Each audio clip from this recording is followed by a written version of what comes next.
નમસ્કાર અમરેલીની જનતાને અરવિંદ અણપરિયાના ઘણા દિવસોથી અમરેલીમાં એક લેટર કાંડ બાબતનો મુદ્દો ચીગેલો છે।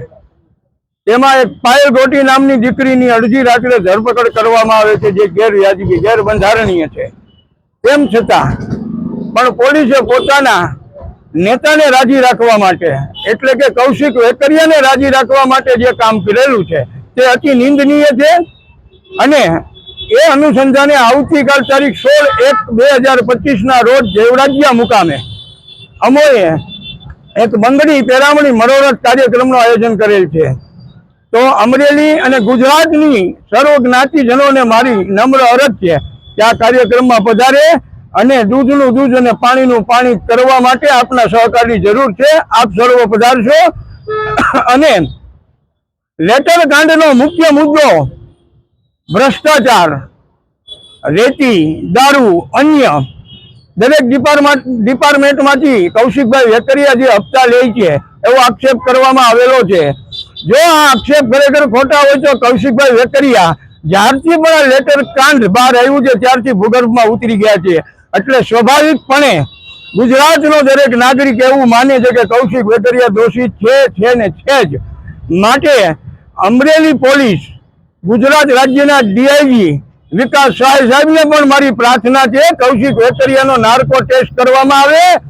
નહીં આવે તો આગામી તારીખ 25/1/2025 રોજ ગુજરાત બંધનું એલાન કરવામાં આવશે, જે આપને વિદિત થાય। આપે આ મારી અરજી ધ્યાને લેશો અને આવતીકાલના કાર્યક્રમ માટે અમે સીએમ ગુજરાત રાજ્ય, ડીઆઈજી ગુજરાત રાજ્ય, કલેક્ટર શ્રી અમરેલી એસપી સાહેબની પણ મંજૂરી માટે લેટરો લખેલા છે, પણ આજ દિવસ સુધી કોઈ રિસ્પોન્સ મળેલ નથી।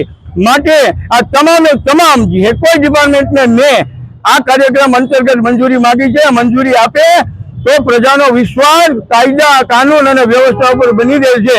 નહીતર આખા ગુજરાતની જનતા એવું વિચાર છે કે જનપ્રતિનિધિ, જનતાના મતથી ચૂંટાયેલા પ્રતિનિધિના આંગળીના ટેરવે આ ગુજરાત રાજ્યના કાયદો અર્થવ્યવસ્થા ચાલી રહી છે। માટે અમરેલી એસપી શ્રી સંજય ખરાટ સાહેબને પણ મારી બે હાથ જોડીને પ્રાર્થના છે કે આપના ડિપાર્ટમેન્ટમાંથી 3 કોન્સ્ટેબલોને સસ્પેન્ડ કરવામાં આવ્યા છે। શું કામ? જ્યારે પાયલ ગોટી એક ચીઠીની ચાકર છે, એની માટે સમાજ આખો જો એને નિર્દોષ સાબિત કરવા માટે ભેગો થતો હોય તો આપે સસ્પેન્ડ કરેલા 3 પોલીસ કોન્સ્ટેબલો માટે પણ થશે। માટે આપનો જે નિર્ણય છે એ નિર્ણયને બદલો અને 3 કોન્સ્ટેબલને ફરી પાછા નોકરી ઉપર લેવા, કોઈ પણ આક્ષેપ વગર, કોઈ પણ ગુનો સાબિત કર્યા વગર જો આમ નહીં કરવામાં આવે તો એના અનુસંધાને પણ 25/1/2025 રોજ ગુજરાત બંધનું એલાન કરવામાં આવે છે। આપ સાહેબ જેને આંગળીના ટેરવે નાચ્યા છો એનું નામ તમારે ખુલ્લા મંચ ઉપર આવીને કહેવું જોઈએ। કાયદો અને વ્યવસ્થા જો આ લોકોથી ડરશે તો કેવી રીતે પ્રજાને ન્યાય મળશે? પ્રજા શું કરશે?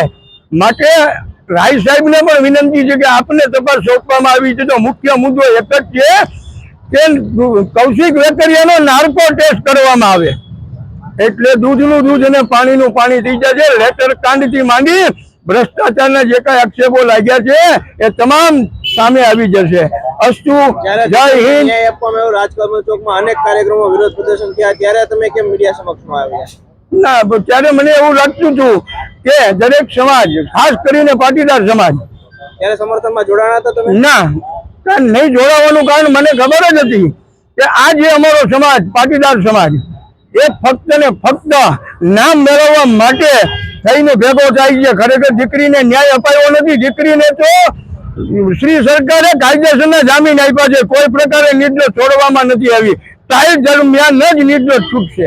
પરેશ ધાનાણી ઉપવાસ આંદોલન કર્યું છે, પરેશ ધાનાણી હોય, વીરજીભાઈ ઠુમર હોય, જેનીબેન ઠુમર હોય, ગોપાલ ઇટાલિયા હોય, ઈશુદાનભાઈ ગઢવી હોય, કોઈ પણ હોય, ખરેખર ભ્રષ્ટાચારના મુદ્દે આજની તારીખ સુધી ગુજરાતમાં જે કાંઈ બોલ્યા છે, જે કાંઈ પ્રદર્શનો કર્યા છે, ખરેખર સાચા છે।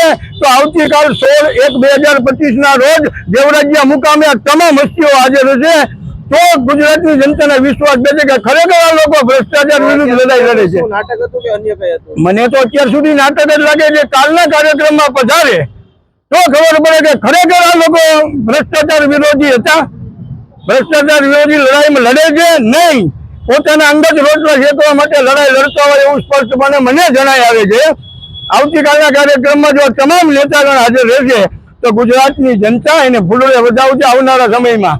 અને કાલે જો કૌશિકભાઈ વેકરી આપની સમક્ષ હાજર નહીં થાય તો આપની આગળની કાર્યવાહી શું હશે? 9 વાગ્યાથી સાંજે 5 વાગ્યા સુધી શાંતિથી અમે એના નિવાસસ્થાને બેસવાના છીએ.